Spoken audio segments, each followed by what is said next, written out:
दोस्तों कहानी शुरू होती है और हम एक डॉक्टर को देखते हैं जो कि एक औरत को उसके बेटे की हालत के बारे में बता रहा था। वो कहता है कि आपका बेटा पागल नहीं है, बस दिमाग से थोड़ा खिसका हुआ है। अभी सुनकर वो औरत मुस्कुराने लगती है और उस डॉक्टर को वापस भेज देती है। इसके बाद हम केविन को देखते हैं जो कि अपने कमरे में टेलीस्कोप लगाकर कुछ देख रहा था, पर तभी वहाँ पर उसकी मॉम आ जाती है, जिसके बाद वो भी उस टेलीस्कोप से देखने लगती है। यहाँ पर उसे पता चलता है कि उसका बेटा पड़ोस वाली भाभी को कपड़े बदलते हुए देख रहा था। अब ये देखकर उसकी मॉम केविन के मुंह पर एक थप्पड़ लगाती है और उसे रूम में ही बंद रहने की सजा सुनाती है। दरअसल वो केविन को एक साइंटिस्ट बनाना चाहती थी और उसे पता था कि अगर एक बार ये लड़कियों के चक्कर में पड़ गया तो उसकी जिंदगी बर्बाद हो जाएगी, इसलिए उसने केविन की पढ़ाई स्कूल से न कराते हुए उसे घर से ही पढ़ाया। अब जिस खिड़की से वो देख रहा था उसकी मॉम उस खिड़की को भी बंद करवा देती है, जिसके बाद वो उसके सामने चुड़ैलों की तरह हंसने लगती है। तभी सीन शिफ्ट होता है और हमें 20 साल बाद का सीन दिखाया जाता है। यहाँ पर हम केविन को कुछ साइंटिस्ट के साथ एक मीटिंग में देखते हैं, जिसका मतलब था कि अब वो एक साइंटिस्ट बन चुका है। लेकिन वहीं बाकी साइंटिस्ट की बातों से हमें पता चलता है कि उनकी नजर में केविन एक नंबर का पागल साइंटिस्ट है। अब वो सभी यहाँ पर इकट्ठा भी इसलिए हुए थे क्योंकि केविन उन्हें अपना एक घटिया सा आविष्कार दिखाना चाहता था।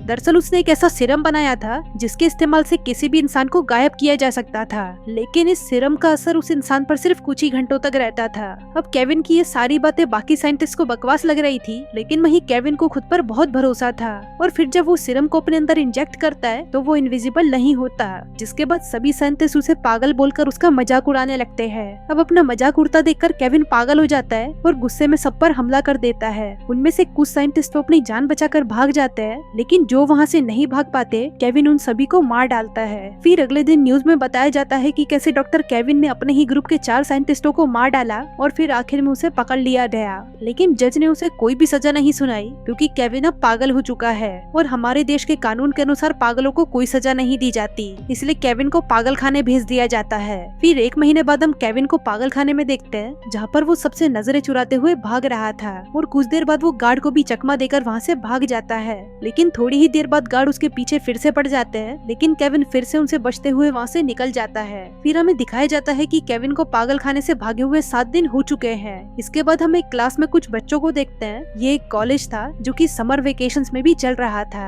जिसमें पूरे कॉलेज में से सिर्फ उन्हीं बच्चों को पढ़ाया जा रहा था जो दिमाग से पूरी तरह पैदल थे। तभी वहाँ पर कॉलेज की प्रिंसिपल मिस चैलो आकर सबको बताने लगती है कि उनके पुराने फिजिक्स टीचर की अचानक से मौत हो गई, इसलिए अब उनकी आगे की क्लास उनका नया टीचर केविन कुमार लेगा। जिसका मतलब था कि केविन पागल खाने से निकलकर एक टीचर बन चुका है और उसने अपना नाम बदलकर केविन कुमार रख लिया है। फिर क्लास में आते ही केविन क्लास की सबसे सुंदर लड़की विकी से एक फिजिक्स का सवाल पूछता है, लेकिन जब विकी इसका कोई जवाब नहीं दे पाती तो केविन उसे डांटने लगता है। फिर क्लास खत्म होने के बाद सभी लड़कियां चीयर लीडिंग की प्रैक्टिस कर रही होती है और वहीं केविन भी उनके पास बैठा उनको घूर रहा होता है। वहीं पर हम एक कपल चैड और बनी को भी देखते हैं, जिन्हें जहाँ पर भी मौका मिलता था वो वहीं पर ही इंटीमेट होना शुरू हो जाते थे। फिर कुछ देर बाद जब सभी लड़कियां बाथरूम में नहाने चली जाती है तभी वहाँ पर चैड आता है और चुपके से उनको नहाते हुए देखने लगता है। उधर हमारा केविन भी चैड को उन्हें देखते हुए देख रहा होता है, जिसके बाद जब चैड वहाँ से चला जाता है तो केविन भी वहाँ पर आकर उन लड़कियों को नहाते हुए देखने लगता है। पर तभी वहाँ पर मिस चैलो आ जाती है, जिसको देखकर केविन बहाने बनाने लगता है कि मेरे पैसे नीचे गिर गए थे तो मैं उसे ही ढूंढ रहा था।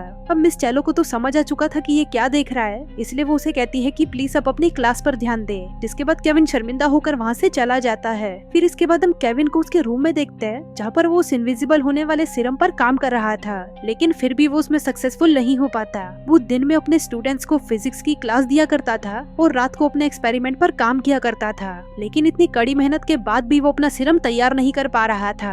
पर फिर एक दिन उसकी ये कोशिश रंग लाती है और उसका टेस्ट सब्जेक्ट गायब हो जाता है। अब ये देखकर केविन बहुत ही खुश था, जिसके बाद वो सीरम को अपने ऊपर इस्तेमाल करता है और वो भी गायब हो जाता है। अब अपने एक्सपेरिमेंट को पूरा होता हुआ देखकर वो बहुत खुश होता है और हंसते हंसते वहीं पर सो जाता है। लेकिन अगली सुबह जब उसकी नींद खुलती है तब हम देखते हैं कि वो फिर से विजिबल हो चुका है। फिर उसी रात केविन अपने सपने में उन सभी लड़कियों को बाथरूम में नहाते हुए देखता है और उसे लगता है कि वो लड़कियां उसे भी अपने साथ नहाने के लिए बुला रही हैं। जिसके साथ हम ये भी देखते हैं कि उस रात केविन विकी के घर पर गया था, जिसके बाद वो उसके कपड़े उतार कर उसे घूर रहा था।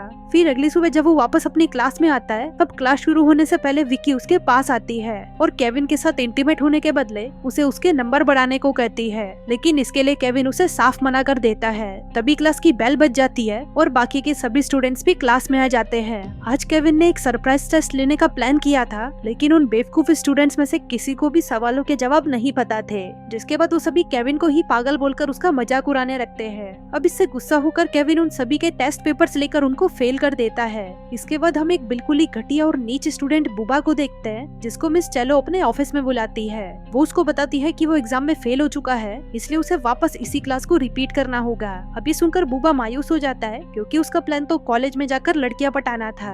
पर तभी मिस चेलो बुबा को एक ऑफर देती है कि अगर वो उसके साथ इंटीमेट हो जाता है तो वो उसे पास करके उसे कॉलेज भेज देगी। अब ये सुनते ही बुबा खुशी के मारे उछल पड़ता है, जिसके बाद वो और मिस चेलो वहीं पर इंटीमेट हो जाते हैं। वहीं दूसरी तरफ जब सारी लड़कियां बाथरूम में नहा रही थी, तभी केविन भी इनविजिबल होकर बाथरूम के अंदर जाकर उन्हें देखने लगता है। वहीं हम एक सफाई वाले को भी देखते हैं, जो कि उन लड़कियों को नहाता हुआ देखकर मजे ले रहा था। लेकिन तभी उसे ऐसा करते हुए बुबा देख लेता है और उसे वहाँ से भगा देता है, जिसके बाद वो भी उन लड़कियों को नहाते हुए देखने लगता है। वहीं उसी रात जब केविन सो रहा था, तभी उसे बहुत डरावने सपने आने लगते हैं, जिसमें उसकी माँ और डॉक्टर के साथ उसके कॉलेज की सभी लड़कियां उस पर हंस रही थी।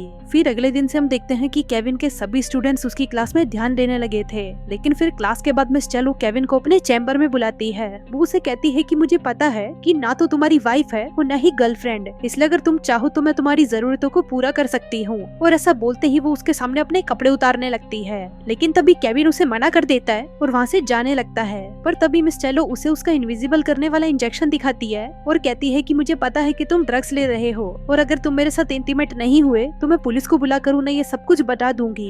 अभी सुनकर केविन उसे पकड़कर किस करने लगता है, जिसके बाद वो अपनी जेब से चाकू निकाल कर उसे मार डालता है। अब मिस चेलो की जान लेने के बाद केविन पूरी तरह पागल हो चुका था, जिसके बाद वो वापस से इनविजिबल होने वाला सीरम लेकर कैफेटेरिया में आ जाता है, जहाँ पर बुबा और बेटी एक दूसरे को किस कर रहे थे। पर तभी वहाँ पर केविन आता है और बुबा के मुंह पर एक बड़ा सा ब्रेड का टुकड़ा घुसा कर उसे मार डालता है। अभी देखकर बेटी को समझ नहीं आता कि ये सब हो क्या रहा है, जिसके बाद वो वहाँ से उठकर भागने लगती है। लेकिन तभी केविन उसके कपड़े फाड़ देता है और एक पाइप से उसका गला घोंटकर उसे मार डालता है। वहीं दूसरी तरफ दो लड़कियां बाथरूम की तरफ जा रही थी, लेकिन तभी उन्हें मेन गेट बंद मिलता है, तो वो पीछे के रास्ते से निकलने का सोचती है। लेकिन तभी हॉलवे में बेटी की डेड बॉडी देखकर वो घबरा जाती है और भागते हुए अपने क्लासरूम में आती है, जहाँ पर पहले से ही केविन बैठा हुआ था। फिर वो उसे बताती है कि बेटी की डेड बॉडी हॉलवे में पड़ी है, जिसको सुनकर केविन क्लासरूम से बाहर जाता है और इनविजिबल होने वाला इंजेक्शन लगाकर वापस आ जाता है। जिसके बाद वो एक लड़की को पूरी नंगी करके उसका मुंह एक्वेरियम में डुबाकर उसे मार डालता है, जिसके बाद वो दूसरी लड़की का भी गला घोंटकर उसे मार डालता है।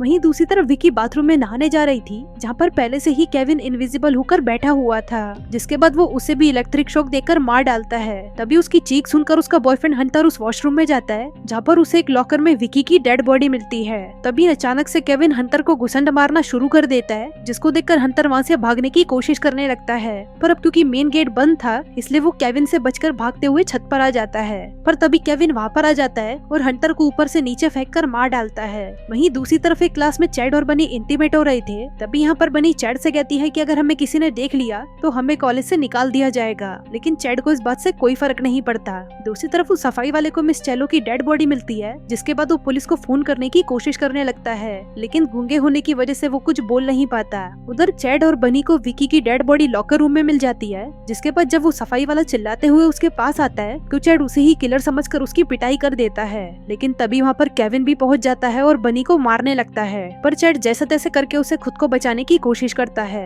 थोड़ी देर बाद केविन वापस से विजिबल हो जाता है, लेकिन फिर वो चैड को मार मार कर उसे बेहोश कर देता है, जिसके बाद वो बनी के पास जाता है और उसके सर पर कूदकर उसका कचुम्बड़ बना देता है। अब इतना आतंक फैलाने के बाद केविन घर आकर अपना सामान पैक करने लगता है, पर तभी वहाँ पर बंदूक लेकर चैड आ जाता है। अब उसे जिंदा देखकर केविन भी हैरान था, पर तभी वो उसका ध्यान भटकाकर जल्दी से खुद को इनविजिबल कर देता है, जिसके बाद अब चैड ठीक से निशाना नहीं लगा पाता। अब उन दोनों के बीच में लड़ाई होने लगती है, जिसके बाद चैड केविन का इनविजिबल सीरम खुद को लगा लेता है और वो भी गायब हो जाता है। और जब उन दोनों का ये मुकाबला बराबरी का था, तभी अचानक से गोली चलने की आवाज आती है और हम देखते हैं कि चैड के सर के चीथड़े उड़ चुके हैं। लेकिन तभी वहाँ पर 2 पुलिस ऑफिसर आते हैं, जिनको चैड ने केविन के पास जाने से पहले ही फोन कर दिया था। अब चैड के मरते ही उसकी बॉडी विजिबल हो जाती है, लेकिन केविन अभी भी इनविजिबल था। पुलिस वालों को लगता है कि शायद चैड ने खुद को ही मार डाला, जिसके बाद वो वहाँ से चले जाते हैं। तभी उनके जाने के बाद केविन अपना सीरम लेकर हंसते हंसते वहाँ से चला जाता है। इसके बाद लास्ट में हम वही न्यूज रिपोर्टर को देखते हैं, जो कि सभी को बता रही थी कि केविन ने स्कूल के सभी बच्चों को और प्रिंसिपल को मार डाला और लास्ट में जाकर खुद आत्महत्या कर ली। अब उसके ऐसा बोलते ही उसके सारे कपड़े फट जाते हैं और केविन उसको नेशनल टीवी पर नंगा कर देता है। और दोस्तों, इसी के साथ ही ये कहानी यहीं खत्म हो जाती है।